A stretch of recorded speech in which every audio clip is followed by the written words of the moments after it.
Hi, and welcome to my YouTube channel. My name is Ellen Mobwanda, and today we're going to be talking about shadow work. If you're here for the first time, I talk about metaphysical topics. I also speak about all of the issues that are on my blog, and I also have another blog which is up now, and I will be putting up the details soon. But this one is a food restaurant review thing because we all want to go to places where we know we're going to be treated well, but that's not what this video is about. Today we're going to be talking about shadow work. A lot of people might know what this is, a lot of you also don't, which is why we're doing this video, so that you get to know about some of these topics. As you all well know, a huge chunk of what this channel is about is basically really to continue to learn, to expand your consciousness and all of these things.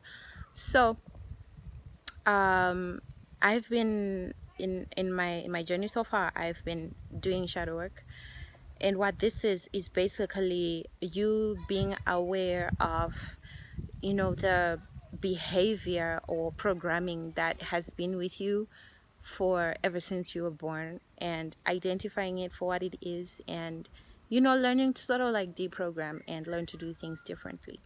So what this basically means is, for instance, if some of these things are not like stuff that you actually, almost every behavior that we reflect at certain points is it comes from somewhere else. It comes from like further than the current situation where it exposes itself. I like to I think a lot of people right now are probably asking, okay, what is shadow work? What is the shadow?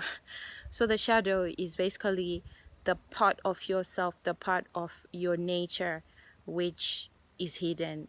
And it's hidden for a couple of reasons, because it is termed, or it's not accepted. For instance, the part of you that shows jealousy, because these are like behaviors that we don't want anyone to know that we have. For instance, we don't want people to, ooh, that's a nice green behind me. We don't want people to think that we're jealous. We don't want them to think that we're prejudiced. We don't want them to think that we easily get angry or stuff like that. It's a couple of other things. The things about yourself that you hide away from people. The behavior that you basically put out when no one is watching is part of your shadow. And the only way to like make things right and clear them, or get in touch with your shadow, is basically to embrace it. Now, this doesn't mean that if you if in private you feel like killing someone, then you should go out and kill. That's not the embracing that I mean. But it's a case of like what I'm doing currently. I'm also trying to deal with behaviors that I know are a product of like maybe abuse, or terrible situations that I might have come across, because that's also where these behaviors usually begin. This is where they come from. So for instance, I'm just gonna do like a pretty easy example to digest. For instance, let's say I see my boyfriend with talking to another girl, right? I think that's like an easy one to grasp. Let's say, for instance, I see my boyfriend with somebody. My quickest response would be, oh, like for me, I'm talking about, this is for me. This might not be for some people, but I can get pretty jealous. I can get pretty jealous, and at some points it might get to me trying to compare myself with this other person. So I can say, oh, hey, I actually think she looks better than me, on or stuff like that. That's already like your shadow showing. And the way that you can connect these things is you can trace where that comes from. And for me, that might come from, say, my parents might have been comparing me to some kids when I was growing up, like, oh, hey, you should be like Mary, or hey, you should be like Susan. Susan does the dishes. You should be like so and so. And this is where it comes from. So even this jealousy portrays itself in a way of comparing yourself. But the way to deal with this situation would be, oh, hey, I feel this certain way about this girl because she looks good. And yeah, and she looks good, and that doesn't take anything away from me. And you should also say, I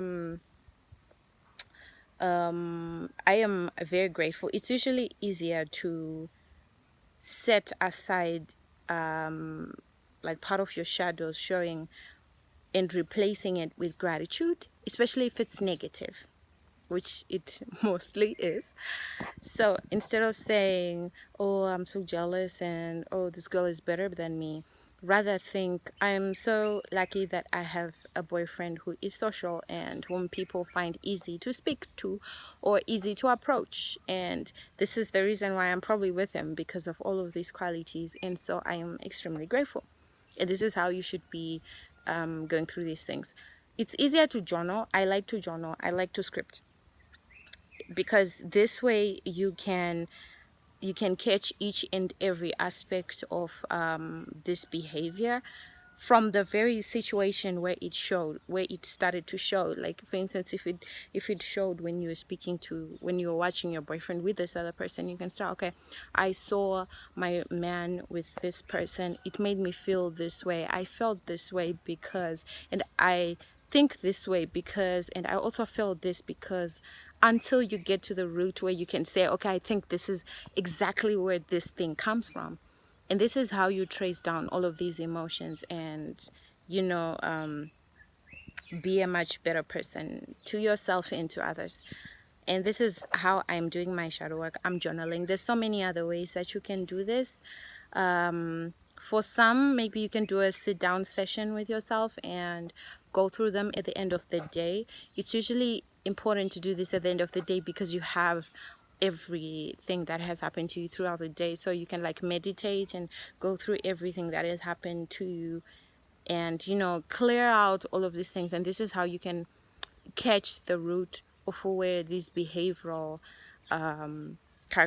traits come from, and you know, you'll be able to free yourself and all of these things. So shadow work is also important for your visualizations and all of these things, and it's very helpful for when you're doing if you do spells and all of these things, when you're doing spells and when you're trying to manifest certain things in your life. It's important for you to do shadow work, because sometimes the person that you are at that particular point is not receptive to the things that you're trying to gain. For instance, maybe you're trying to bring more money in your life, you're trying to attract love or all of these things, but then you have a behavioral trait that does not accept love, or that does not finds limitations in money, or that does not accept money but rather brings limitations. It's important to have shadow work as part of your journey, because it clears all of these things up. And so it not only makes you a better person, but it also attracts the things that you need for yourself.